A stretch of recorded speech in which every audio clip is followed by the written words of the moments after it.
Let's welcome back to the show. Ranking member of House Oversight is Congressman James Comer. Congressman, it's a pleasure having you on. Good to see you. Good to see you. So FBI Director Christopher Wray is testifying this Thursday. How are you going to get the FBI Director to deliver proof that the FBI officials in D.C. are politicized and biased? Because whistleblowers are telling Senator Chuck Rossi's office that, the FBI has been discrediting and undermining any probe in Hunter Biden as, quote, disinformation. FBI officials, I should say, in headquarters. What's your line of questioning going to be? Well, the director knows that we have received information from whistleblowers. He probably knows who the whistleblowers are if he's a pretty good FBI director. So he's going to have the opportunity to prove the whistleblowers wrong. But the thing that is obvious to me and everyone else who's kept up with this Hunter Biden situation, if you date back to the time as vice president, the FBI knew that he had 150 suspicious activity reports filed against his bank accounts. That is the bank saying to the federal government, we have a pretty good indication that he's committing some type of criminal activity here. This was from at least 5 different banks. 150 of these, in addition to the fact that they knew Hunter Biden was traveling to some countries where any American, if any American traveled to, the government would be concerned. So they had to know that Hunter Biden was selling access to the Biden government. They had to know that they were influence peddling, not just Hunter, but his brother. So why hasn't anything been done? And I think these are the questions that Republicans are going to ask Dr. Wray, and he's going to have an opportunity to answer. I mean, the FBI has had his laptop since, I think, 2019. There's been a DOJ probe since 2018 into Hunter Biden. I mean, Joe Biden reportedly met with at least 14 of Hunter's business associates from the U.S., Mexico, Ukraine, China, and Kazakhstan over the course of his vice presidency in April of 2014.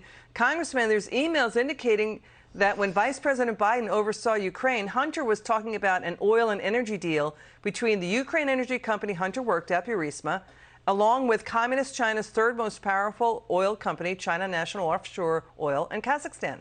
So that was going on as well.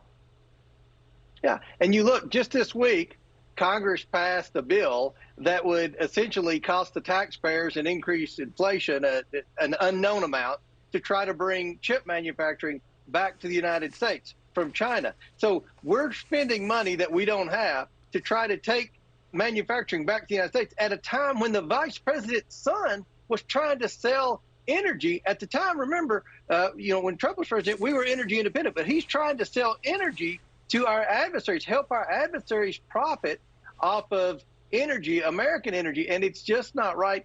The Biden family has profited from our adversaries for too long. The FBI director knew this. We want to know, why wasn't something done sooner? Why did you try to go along with this Adam Schiff Russia conspiracy theory with Trump, base it on a completely fictitious Steele dossier, and then have actual information, proof, evidence that showed Hunter Biden was doing much worse, but yet nothing was ever mentioned about Hunter Biden? And Liz, if we had never gotten access to that laptop, we probably never would have known this. So to your point, I mean, by the way, the Trump White House had sanctioned China's Sinnoh Corporation, the China National Offshore, over its ties to China's military. I mean, it sounds like you guys are going to have public hearings if you take back control of Congress. Are they going to be public hearings?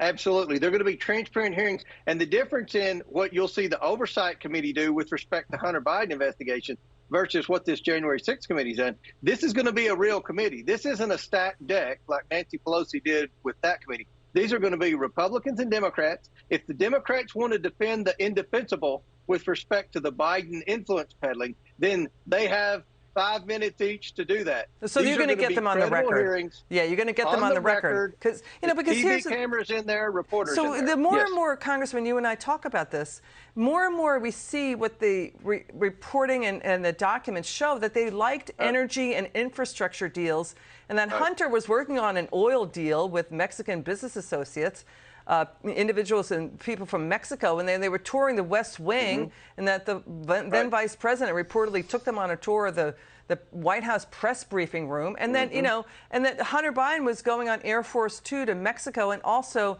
to China. So was that when they were doing the CEFC deal with China's big energy conglomerate? Is that what Hunter was doing? Yes. Absolutely. And remember, Liz, the whole reason we're investigating Hunter Biden is because we fear that his shady business dealings have compromised Joe Biden and his administration. Just think, all these past shady energy deals that are coming public now with Ukraine, with Russia, with China. What's the first decision Joe Biden made as president? The very first decision was to cancel the Keystone Pipeline. To cancel the Keystone Pipeline. Then he allowed Russia to have their pipeline. So he's already put America last and our adversaries' energy policies first. Is this because of Hunter's shady business dealings? That's the question. Congressman Comer, come back soon.